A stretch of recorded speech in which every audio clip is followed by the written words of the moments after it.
Jeliba. Wallahi ina na chim foin. Chima balina. Nya ala ngate ni sawa.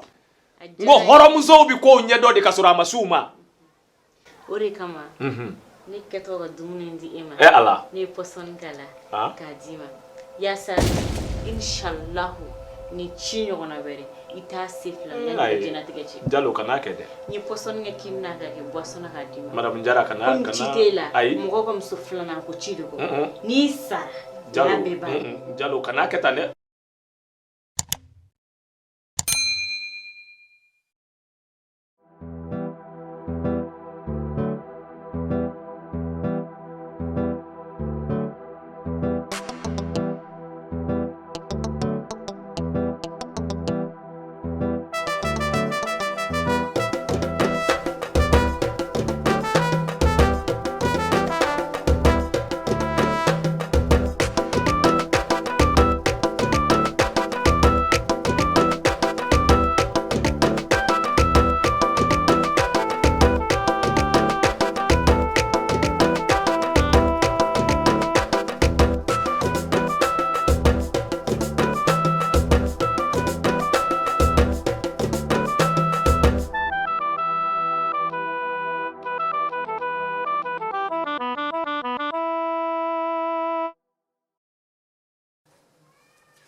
Ani sogoma.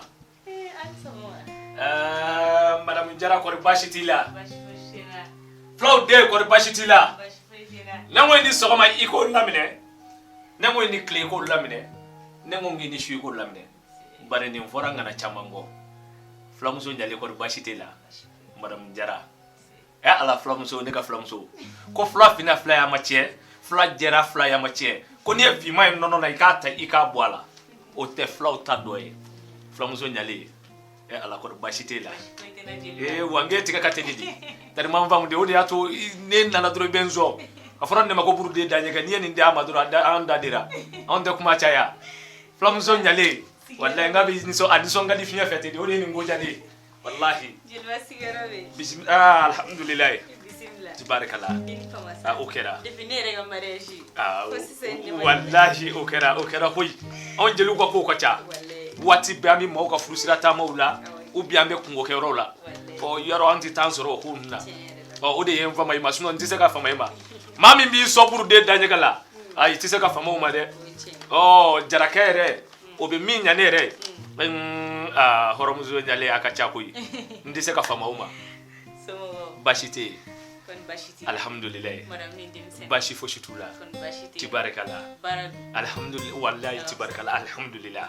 amma koka mba kabe kuna shini nganga seya o komi njatike ke kunyemule ka chido dunda o ko ngano nyafinyena o konona la ankumbe frusira tama dola o onno ga rasisa bi o fonga nanga na chinda si o sanoche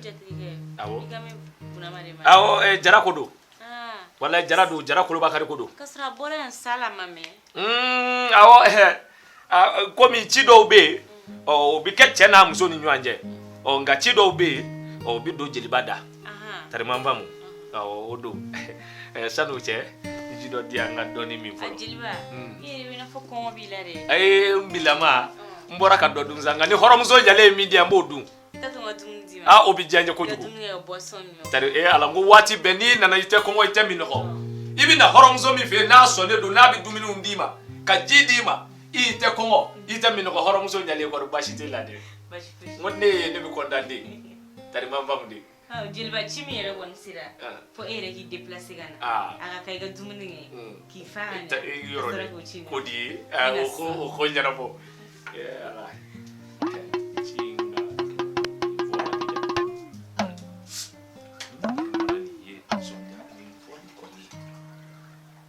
songa di fola ko dafe ka before ka labanga nya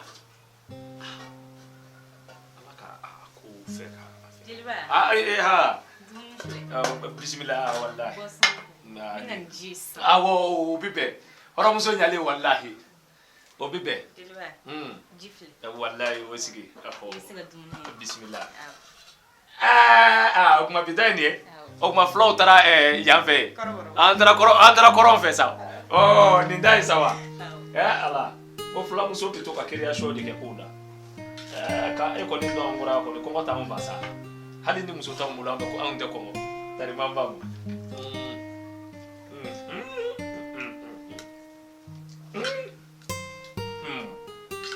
Jalo i ɲɛ b'a la nin ka di dɛ ni jara ye nin dun a tɛ bɔ bilen n yɛrɛ jatigimuso in bɛ cogoya min na nin m'a f'i ɲɛna ni jeli ni jatigiya kun tɛ n yɛrɛ fana kun bɛ sɔn ka wolo hinɛ nin ye koyi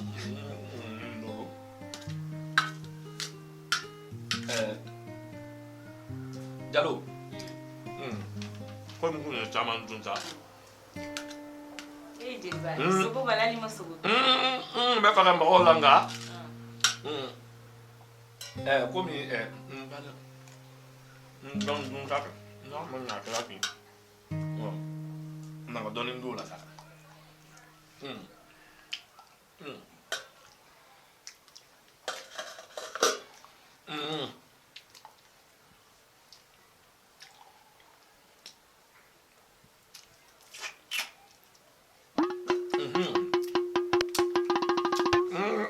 jibe boisson n datɔ dogo ye n ko kɔni kɔni alhamdulillah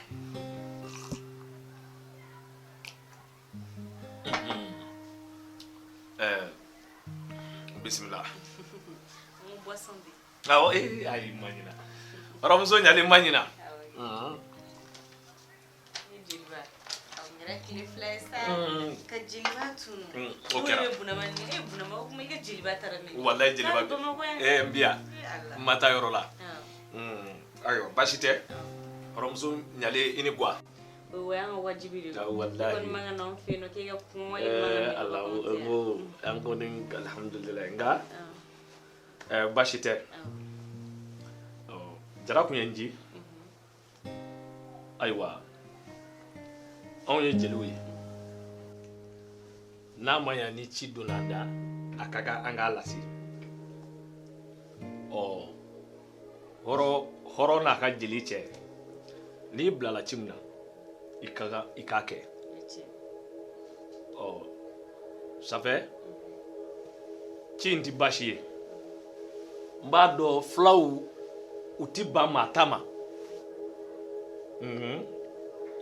n'i ye fila bannen ye fɛn min ba dɔrɔn o bɛ don a ka hɔrɔnya la o kadira kɔnɔna la jara kun ye n ji n bɛ ji dɔɔni min o tɛ baasi ye yɔrɔ ayi a bɛ fɔ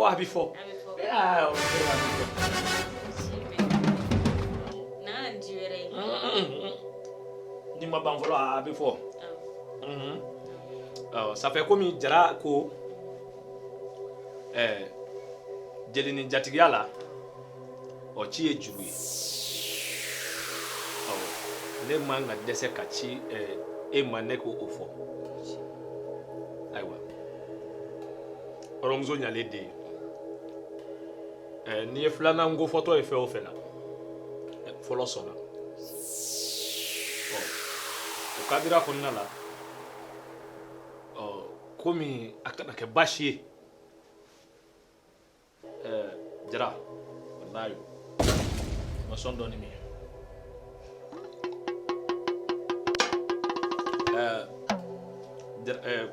fɛ Jalo jara kun ko n'a kun ye n ji ci min na fulaw de y'a ka n'i tɔɔrɔ dɛ bari diɲɛnatigɛ kow ka ca i ye diɲɛ fɛn foyi tɛ yen i ma ne bila minɛn min kɔnɔ k'o ye minɛn ɲuman ye jara b'o cogoya la k'i y'a bonya fo ka na se bi ma a m'a fɔ i ka dan yɔrɔ la k'i ma dan ye i ye ko bɛɛ to a ta la i ye ko bɛɛ to a n'a somɔgɔw ta la a fa n'a ba yɔrɔ n jeliw kɔni ko tɛ sa y'anw bila yɛrɛ bɛɛ la sa dakurunya kelen i ye 10 000 fara bɔ ka di ne ma o bɛ tɛmɛ nin caman dɔ la ayiwa baasi tɛ jara ko ko k'a f'i ɲɛna tile 2 in na ni Ala ma baasi kɛ ko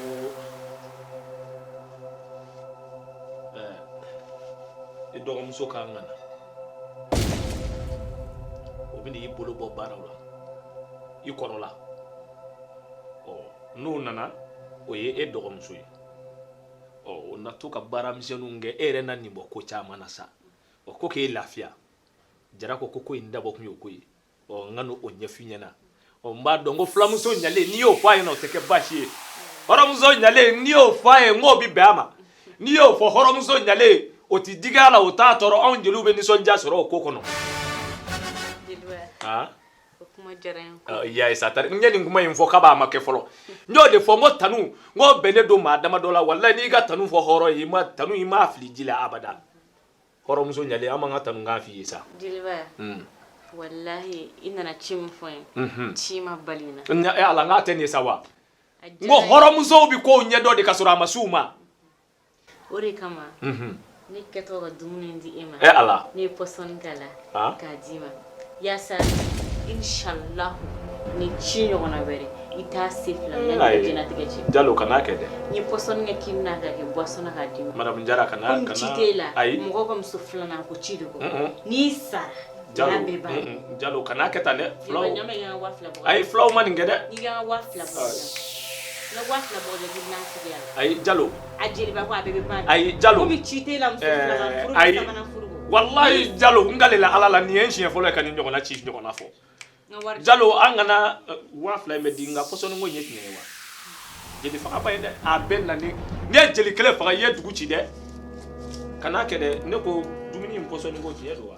Djeliba n y'o de f'i ye n ko n ye pɔsɔni kɛ kini na ka tila k'a kɛ jus la k'a d'i ma depuis natɔ n y'a dɔn i bɛ ka na ci min fɔ depuis ne ka kɔɲɔ bɛ kɛ don min na Djeliba ni aw nana ne bila fɔ bi ni ne bɛ furu in na ɲinɛ san joli e tile kelen tɛmɛtɔ ma se yan e bɛna k'e bɛna ci fɔ ne ye ni ne ma pɔsɔni k'e kɔnɔ Ala yɛrɛ bɛ jigin ne la o Djeliba. Ayi Jalo ko ni ne m'e faga Ala bɛ jigin ne la nin y'a bannen sa i tɛna ci wɛrɛ lase ci min kɔ bilen nin y'o ayi kana ayi i jɔ filamuso kana Djeliba n ka so bila pɔsɔni ko in ye tiɲɛ ye. Djeliba n'i kan ka so bila ne bɛ taa nka pɔsɔni ko in Djeliba adieu Djeliba Ala ka lahara sɔn suma ye. Jalo n'a sɔrɔ yani n ka jeli ka la. Ala ka lahara sigi diya i la Djeliba. Ne ni ma lakari a ma ye dɛ n bɛ taa. Djeliba n'i ka yan bila. Ne taara sa o. Ni n'a tigi diya la yan bila. Awɔ nka pɔsɔni ko in dɛ ni lakari. N'i ka yan bila. Awɔ.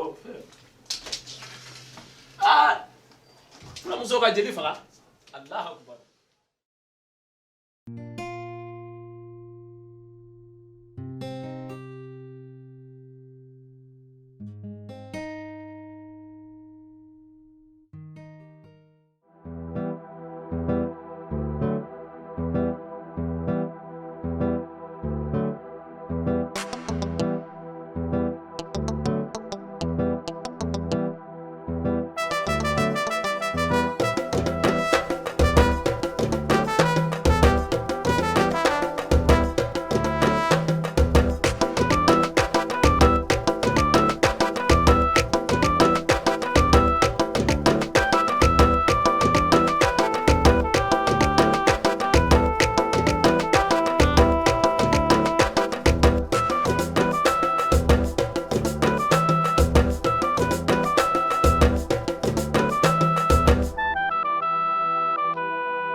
Top class u filɛ nin suguba kɔnɔ rue 18 juin immeuble galerie jige 3 ka fini ɲuman dagabana don fo bɛɛ lajɛlen ka aw filɛ wa ɲɔgɔnna tɛ sɔrɔ yɔrɔ wɛrɛ. Top class groupe new an ka taa.